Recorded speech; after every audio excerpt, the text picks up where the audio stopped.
Leave her alone. Single dad stopped 3 men harassing the CEO, but her first words weren't, "Thank you." Jaw-dropping hook. The moment the gun clattered across the marble tiles of the downtown parking garage, Caroline Bishop, the youngest CEO in Brookdale's history, looked straight into the eyes of the man who'd just saved her life, and whispered the last thing he ever expected to hear. "Why did you come back for me?" Before he could answer, her knees buckled. And as the emergency lights flickered overhead like a trembling heartbeat, the truth he'd buried for 9 years rose between them, raw, radioactive, impossible to outrun. But before we unravel why a CEO spoke those words instead of "thank you," and why a single dad risked everything to save a woman who once shattered his world. Backhand index pointing right. Make sure to like this video and subscribe to the Kindness Chronicles for more life-changing stories. Now, let's return to the moment everything truly began. The parking garage. Luke Harlan wasn't supposed to be in the Bishop Tower that night. A single father with tired eyes and a day that had wrung him dry, he was simply doing overtime repairs, patching electrical conduits in the underground garage to earn an extra $120 before his daughter Emma's field trip fee was due the next morning. He wiped sweat from his brow, listening to the quiet hum of the fluorescent bulbs, except one flickering ruthlessly, pulsing like a warning. That's when he heard the echo.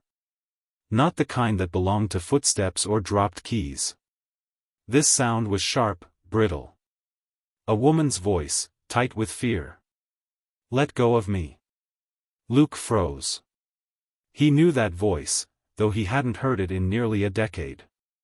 Caroline Bishop. He crept toward the source of the sound, near the executive parking zone, where only 10 black SUVs gleamed like silent guardians. He saw her pressed against one of them, her charcoal blazer caught in a stranger's fist. 3 men. Well-dressed. Too calm. Harassers wearing corporate quiet. Caroline shoved the hand away. "I said no." One man grinned.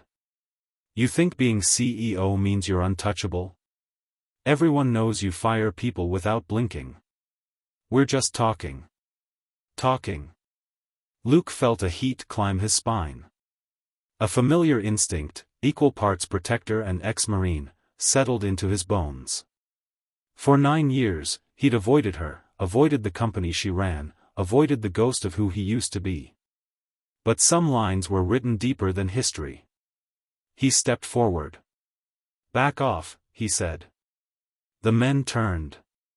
Caroline's eyes widened, not in gratitude, but raw shock. "Luke?" His name on her lips was a wound torn open. He ignored it. Focused on the threat. The tallest man chuckled. "You a security guard or something?" "No," Luke lifted his chin. "Just someone who won't let you touch her." Another man stepped closer. "Walk away. Nothing to do with you." But it did. It always had. Moments later, fists flew, metal clanged, the air filled with grunts and adrenaline. Luke moved like a storm that had waited 9 years to break, swift, precise, terrifying. One man hit the concrete. Another slammed into a steel column. The third tried to pull a gun. Luke kicked it out of his hand. Caroline gasped. For a heartbeat, silence held them hostage. Then she looked straight at Luke, eyes shimmering like someone facing their own past, and whispered.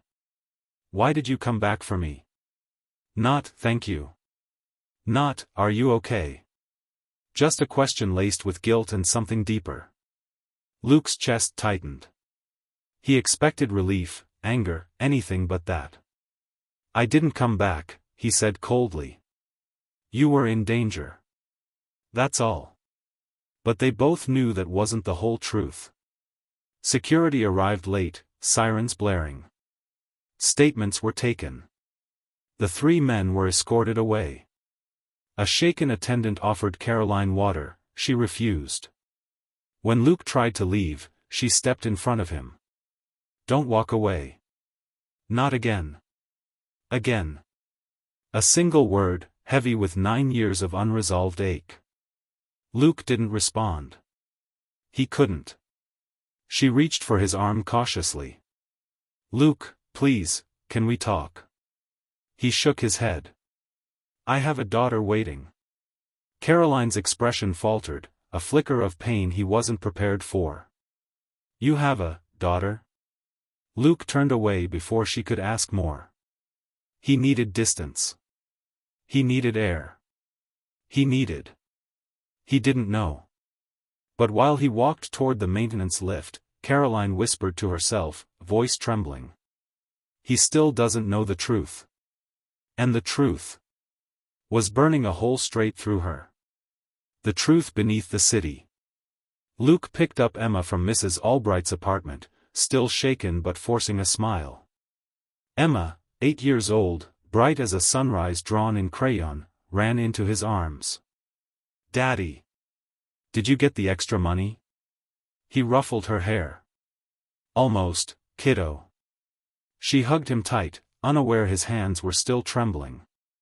Later, as she slept, Luke sat in the dim glow of the living room lamp, replaying every moment in the garage. Caroline's face. Her voice. Her question that seemed aimed not at the present, but at the ghost of a different night 9 years ago. A night he never allowed himself to remember fully. Until now. The next day, while repairing a faulty relay on the 14th floor of Bishop Tower, he found Caroline waiting near the door, eyes sleepless, hands fidgeting. We need to talk, she said. No, we don't. Luke, please. Her voice cracked slightly, like porcelain under pressure.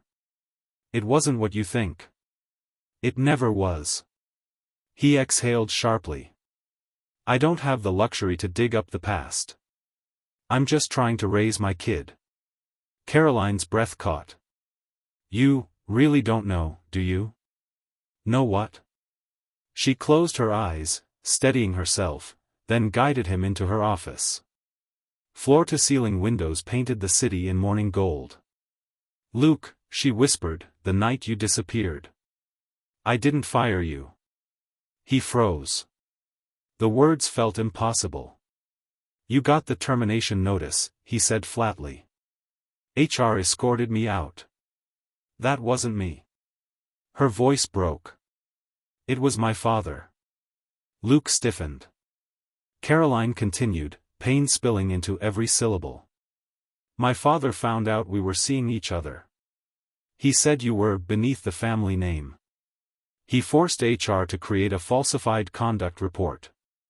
I fought him, Luke, I fought him, but I was 21, powerless, and terrified of losing my position. Luke's pulse hammered in his ears. You didn't say anything. Not a word. Because he threatened you. Tears rimmed her eyes. He said if I contacted you again, he'd file a legal complaint that could ruin your Marine discharge record and block any job applications. He knew your weak spot. Emma.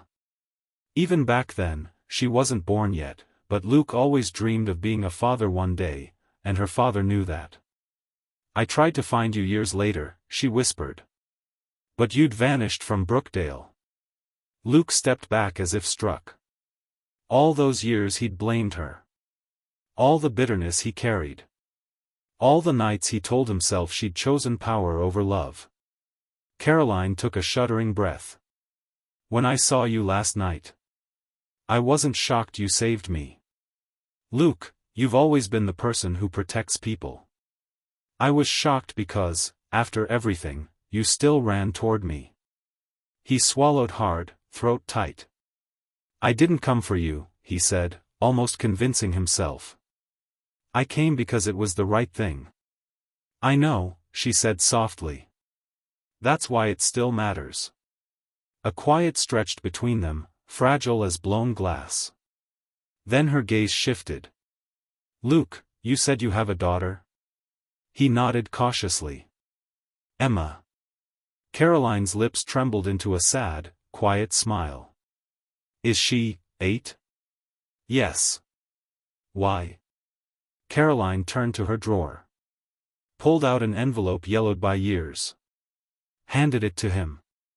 Luke felt the world tilt as he